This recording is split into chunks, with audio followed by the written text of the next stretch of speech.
how do you see the effect or the impact of the learnings? Just like you give an example of online festival just now, the teachings of Sri Aurobindo and the mother in the contemporary cultural society, and where do you see it leading to the time to come as new learners and new people introduced to it? Okay, so I'll use a very contemporary event also.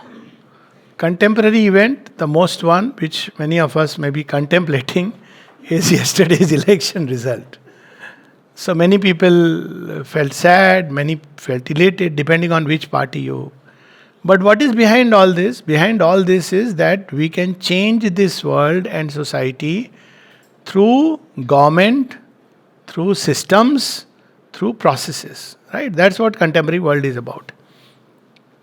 But what we are not looking at it is that if man does not change, you may give even the best processes, he will mess with it. So the other day I was just having this small conversation and somebody asked me, Sir, what are the dangers of AI? So my response is, the danger of the man using the AI is far more than AI itself. AI is a tool. Education is a tool. Who is using it? We know how education has been misused. We know how at some point of time it was used for man making. The purpose of education was building a humanity which is wise and strong and beautiful and capable.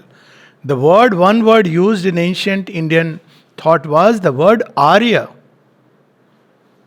And somebody was really cultured, refined, educated, and displayed the qualities of a superior or a elite humanity. Elite not in a sense of, pejorative sense or others, but in the real sense. And why not? The purpose of education is to bring out the best in a human being. The best, the noblest, the highest. That kind of humanity was addressed as Arya. It had nothing to do with invasion, and the education was a process. Then over a period of time, today education, contemporary, is all about how much money you can get, how much success you can get in your field.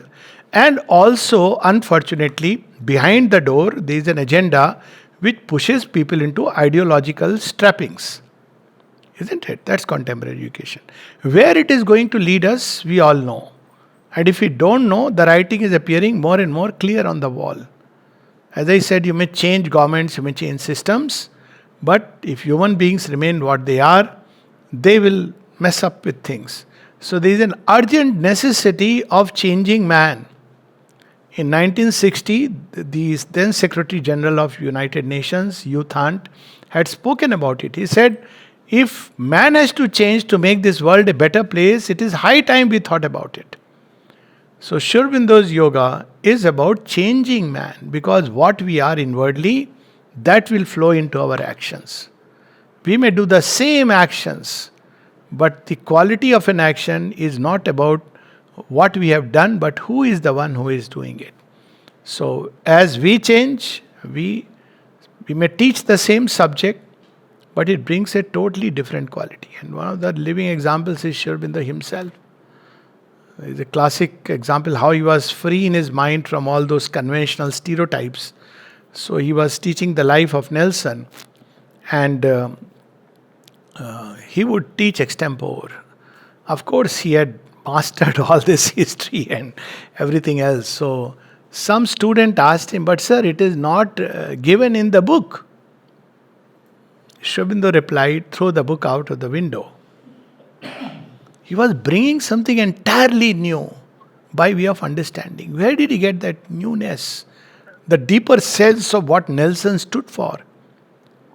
So this is where, as we grow, for example, the Gita. I'll take another example. When we teach the Gita, it is all about slokas, all about practices, all about do this, do that, understanding. But the whole purpose of Gita is at least to bring us nearer to Sri Krishna. Look at where the Gita ends. Sarvadharam, even before that. Man mana bhav mad bhakta madhyaji ma namaskuru. So after all these slokas, after all the Sanskrit renderings into English, have we come closer to Krishna? So that's where we miss out. That for instance, the importance of Gita is because it is uttered by none other than Shri Krishna, who is a Yogeshwar. That's why we see at the end of the Gita, every chapter you will see Yogeshwara. I may say the same thing, but that's not the issue. So what we are within, change of consciousness, that's what it means. What we are within, that we bring outside. We cannot enjoy an out of life more than what we are within.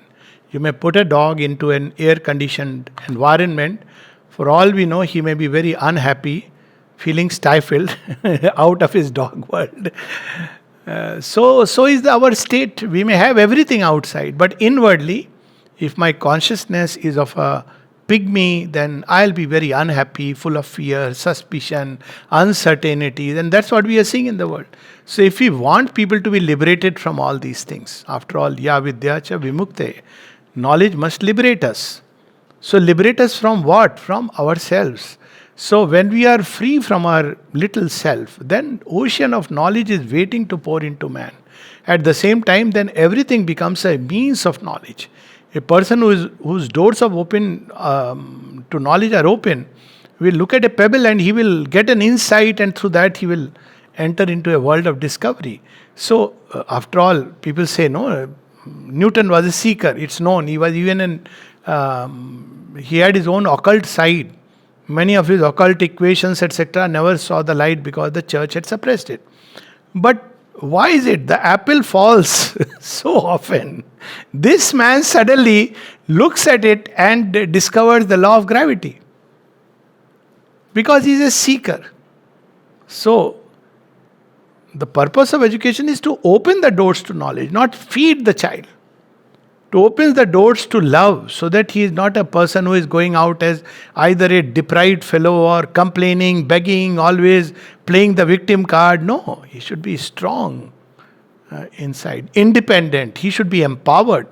So all these things which we aspire to achieve through knowledge can only come if we take to the yoga which Aurobindo speaks about, the change of consciousness and the transformation of nature. So, of course, there are several paths of yoga, but the unique thing about Aurobindo is he speaks about change of consciousness and the transformation of nature. And therefore, it can be applied to every sphere of life. Otherwise, there are several paths of yoga. They are meant for individual liberation from all these trappings of ignorance. But that's not enough. Because when I deal with life, I have to use one or the other system. But Aurobindo speaks about the change of consciousness and the transformation of nature. Which means every teacher has to engage with it. It is not a system. I can't read about integral education and apply it in practice because its most important parts will escape me. Psychic education, spiritual education, leave aside supramental education. I can't be reading a book and telling, there is a soul within. So, if somebody asks, sir, by the way, have you seen it? How do I realize it? Then we'll be at loss. So, every teacher must be at least an apprentice yogi. By yogi, I simply mean who should be on the journey. He may not have realized the soul, fair enough, but at least he should be on the path to this discovery and not be satisfied only by reading something in the book.